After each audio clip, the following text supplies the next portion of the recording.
To see someone's true character, pay attention to just two things. You ever think you really know someone, only to be completely blindsided by who they actually are? Maybe it was a friend who swore they had your back, until things got tough and they disappeared. Or a boss who acted kind and supportive, until they got a little power, and suddenly they turned into a tyrant. Or maybe it was someone you admired, someone who seemed wise and virtuous, until one moment of adversity, one test, exposed their true nature. We've all been there. We've all misjudged people. But what if I told you that you never have to be fooled again? That there are only two things you need to watch for to see someone's true character. Two simple but powerful tests that reveal exactly who they really are. These aren't my rules. They come straight from Stoic philosophy, the ancient wisdom of thinkers like Marcus Aurelius, Seneca, and Epictetus, men who spent their lives studying human nature, power, and virtue. And once you start looking through this lens, you'll never see people the same way again. Now here's the problem. We've been taught to judge people by the wrong things. We listen to what they say instead of watching what they do. We hear someone talk about loyalty, integrity, kindness, and we take their words at face value. We believe in appearances. We trust in first impressions. But the Stoics knew better. They understood that words can be faked, but actions? Actions expose the truth.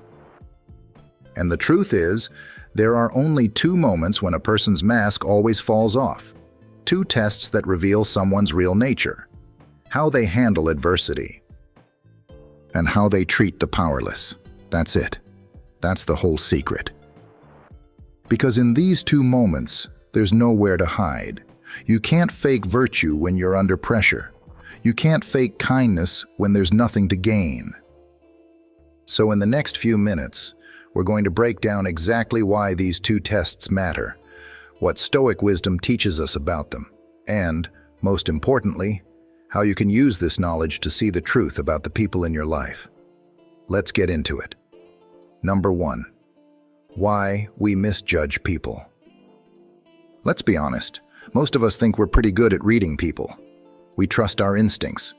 We believe we can spot a liar, a manipulator, or a disloyal friend before they have the chance to hurt us.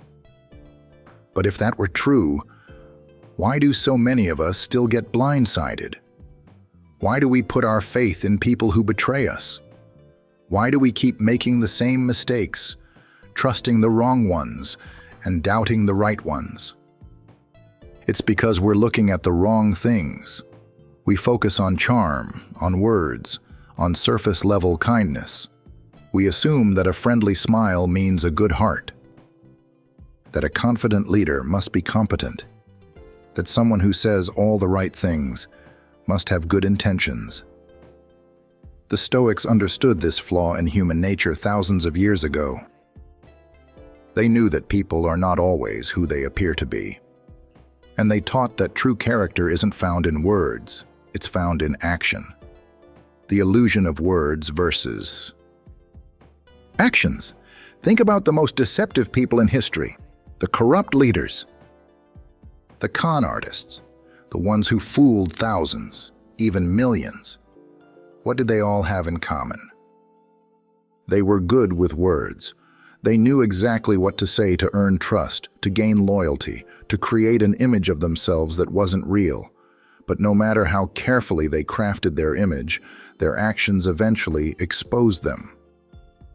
Because words can be rehearsed, smiles can be faked, but actions over time tell the truth. Seneca, one of the great Stoic philosophers, put it simply: a man's character is not judged by what he says in public, but by what he does when no one is watching. A dishonest man can make speeches about honesty. A cruel person can post about kindness on social media. A selfish person can pretend to be generous, until the moment comes when generosity costs them something. This is why the Stoics taught that if you want to know who someone really is, don't listen to what they say. Watch what they do. And more importantly, watch what they do in two specific situations, under adversity and when dealing with the powerless. Why we get deceived. So if actions tell the truth, why do we still get fooled? Why do we still misjudge people? A big part of it is emotion. We want to believe in people. We want to see the best in them. And sometimes that desire blinds us to the reality of who they are. We also tend to project our own values onto others. If you're honest, you assume others are honest too. If you're loyal, you assume your friends would do the same for you. But the Stoics warned against this kind of assumption.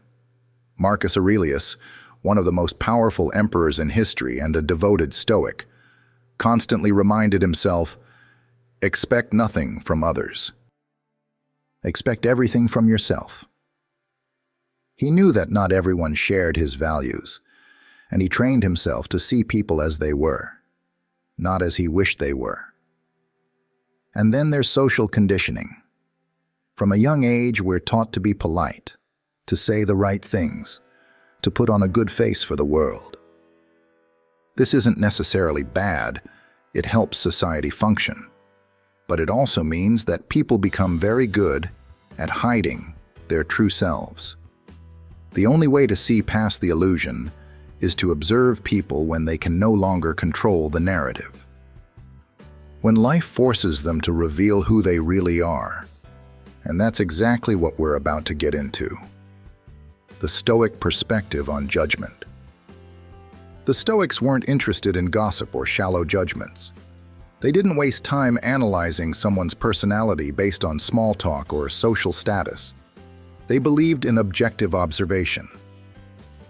In watching, not assuming. In paying attention to actions, not words. Epictetus, another great Stoic thinker, had a powerful rule. Don't tell me what you believe. Show me how you behave, and I'll tell you what you believe. That's the mindset we need to adopt. Instead of asking, do I like this person? Ask, how does this person behave under pressure? Instead of asking, do they seem kind? Ask, how do they treat those who can do nothing for them? Because those are the only two tests that matter. And in the next section, we're going to break down the first and most revealing one, how someone handles adversity. Number 2, how someone handles adversity. If you really want to see someone's true character, watch what happens when their world starts falling apart. Anyone can be kind, patient, and composed when things are going well. It's easy to be generous when you have more than enough. It's easy to be humble when you're not being challenged. It's easy to seem virtuous when life is comfortable. But the moment adversity strikes, the moment someone faces hardship, failure, stress, or betrayal, that's when the mask comes off. Why? Because adversity strips away everything except what's real. There's no time to pretend, no energy to keep up an act. Under pressure, people default to who they truly are. Why hardship reveals true character. Seneca, one of the great Stoic philosophers, said, "Fire tests gold, and adversity tests the strong." Think about what that means. Fire doesn't create gold, it just exposes it. It burns away the impurities, the worthless materials, leaving only what's valuable. Adversity does the same thing to people. A person who is truly kind will remain kind, even when they're struggling. A person who is truly patient will remain patient, even in frustration. A person who is truly honest will stay honest, even when lying would be easier. But someone who is only pretending, the moment things get hard, their real nature will show. This is why the Stoics paid attention to how people reacted under stress. They understood that hardship is the ultimate test, not of skill, not of intelligence, but of character. How people react under pressure. Adversity doesn't just reveal character, it amplifies it. If someone is naturally arrogant, hardship will make them bitter and resentful. If someone is selfish, hardship will make them even more self-centered. If someone is deceitful, hardship will make them more dishonest. On the other hand, if someone is truly humble, hardship will make them wiser. If someone is truly strong, hardship will make them more resilient. If someone is truly kind, hardship will deepen their compassion. This is why you should always pay attention to how someone acts when they're struggling. Do they lash out at others? Do they blame everyone but themselves? Do they become cruel, impatient, or dishonest? Or do they stay composed, take responsibility, and remain true to their values? That's the real test. A story of true character in hardship. Let's look at two real-life examples, one of strength, one of weakness. In ancient Rome, there was a Stoic philosopher named Epictetus. He was born into slavery, beaten, treated as property. Yet, despite his suffering, he remained patient, resilient, and wise. Even after gaining his freedom, he lived simply, never chasing wealth or power. He understood that true strength isn't about circumstances, it's about how you respond to them. Now, contrast that with Nero, the infamous Roman emperor. Born into privilege, given absolute power. The moment things didn't go his way, when people criticized him, when enemies rose against him, he panicked. He became cruel, paranoid, and reckless. He burned cities. He killed those closest to him. Both men faced adversity. One remained true to his values. The other crumbled. This pattern repeats throughout history. The strongest people are not the ones who have had easy lives. They are the ones who have faced hardship, and instead of letting it break them, they let it shape them. How to use this wisdom in your life. So, what does this mean for you? First, start paying attention to how people handle difficulty. If a friend loses their job, do they take it with grace, or do they become bitter? If someone is criticized, do they reflect and grow, or do they lash out? If life becomes stressful, do they stay kind, or do they turn cruel? Second, use this test on yourself. How do you handle adversity? When things go wrong, do you stay patient and kind? Or do you let stress change you? Do you hold on to your values, or do you sacrifice them when life gets hard? Because here's the truth. Character isn't built when things are easy. It's built in struggle. The way you respond to adversity is who you are. And the way others respond to adversity is who they are. So pay attention. Watch closely. Because the next time someone faces hardship, you won't just see their reaction. You'll see their true character. And that brings us to the second great test of a person's nature. How they treat those who can do nothing for them. Number 3. How someone treats the powerless. If you really want to know who someone is, watch how they treat the people who have nothing to offer them. Not their boss, not their friends, not the people they admire, but the ones they don't need. The waiter at the restaurant, the janitor in the office, the stranger on the street. Because here's the truth. Power, status, and self-interest can disguise a person's true nature. But when there's nothing to gain, when no one is watching, when someone interacts with a person they believe is beneath them, that's when you see who they really are. Why power, or lack of it, exposes true nature. Marcus Aurelius, the great Stoic emperor of Rome, ruled over millions of people.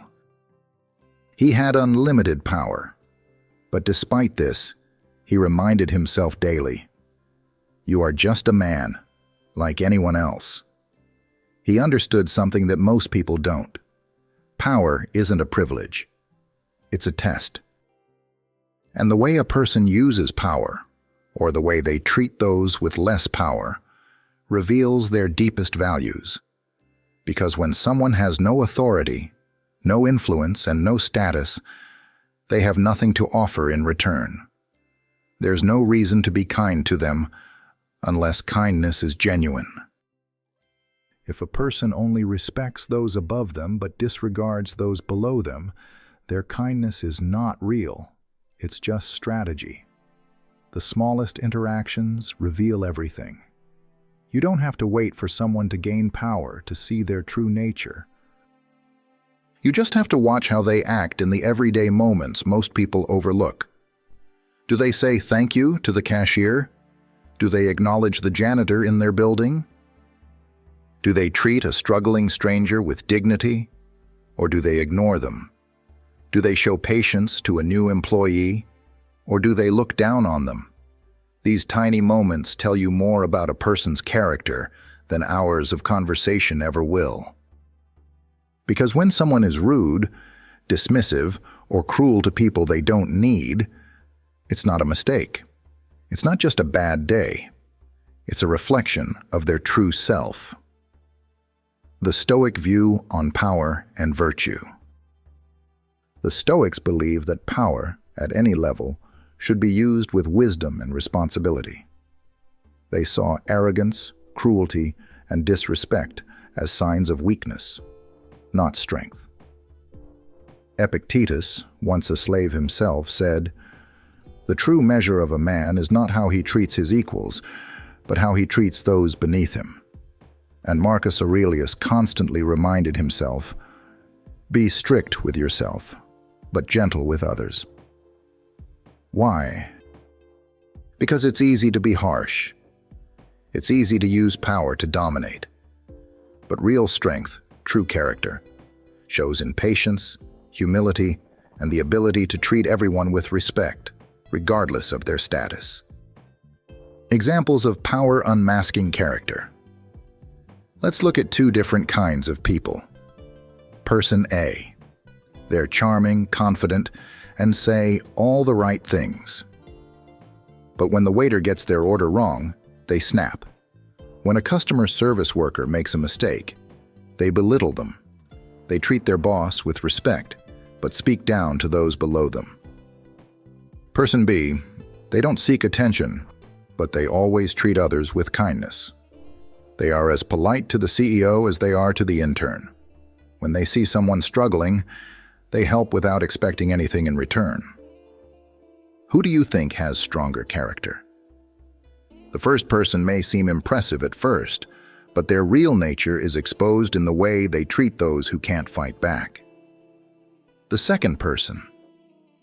That's someone worth keeping around, because their kindness isn't conditional.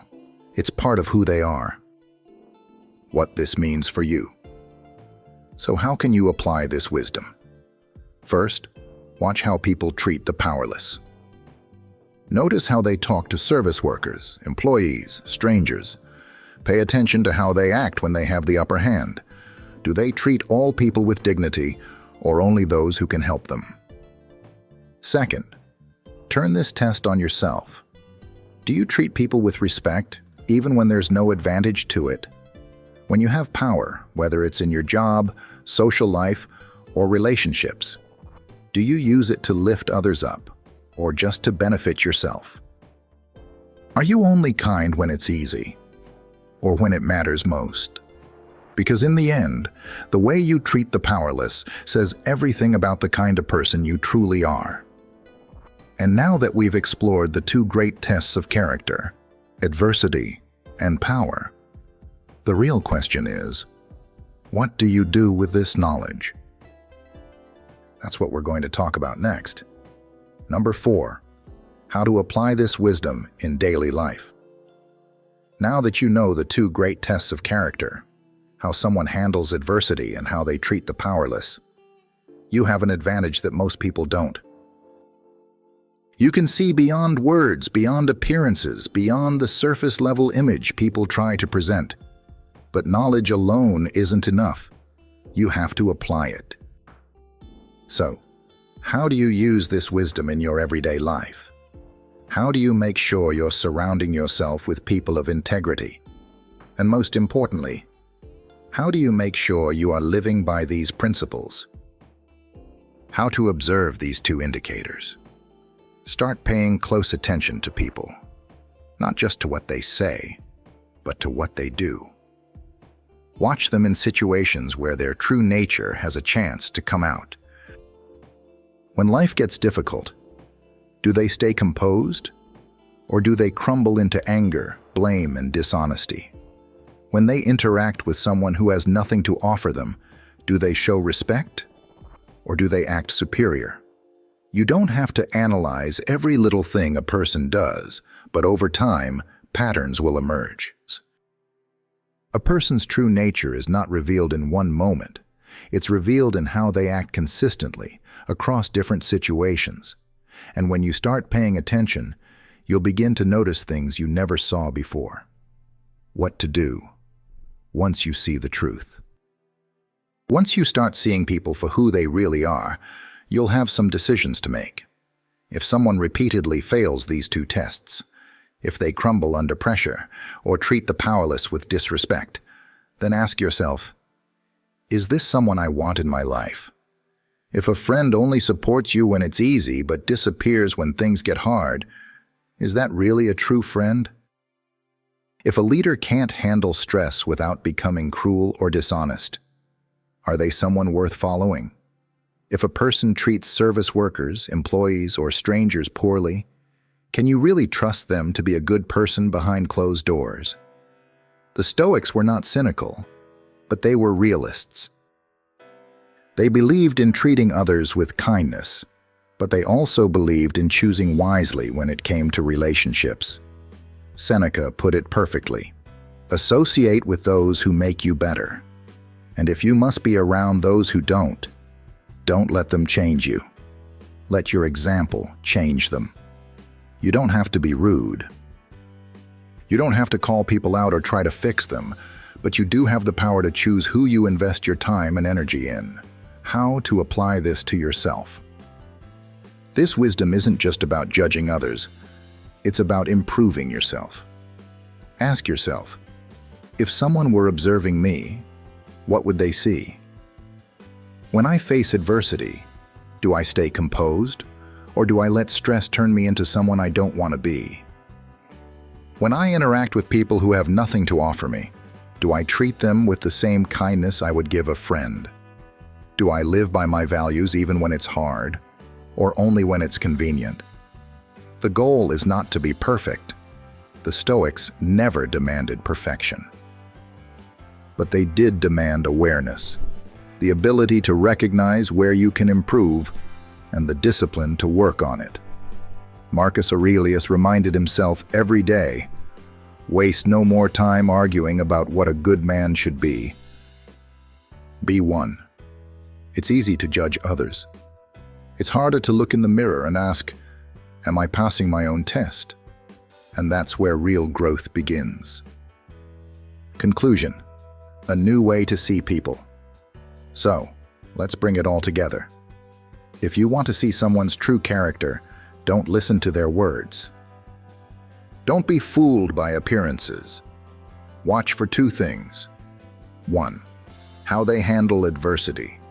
Do they remain strong, composed, and virtuous, or do they collapse into blame, dishonesty, and weakness?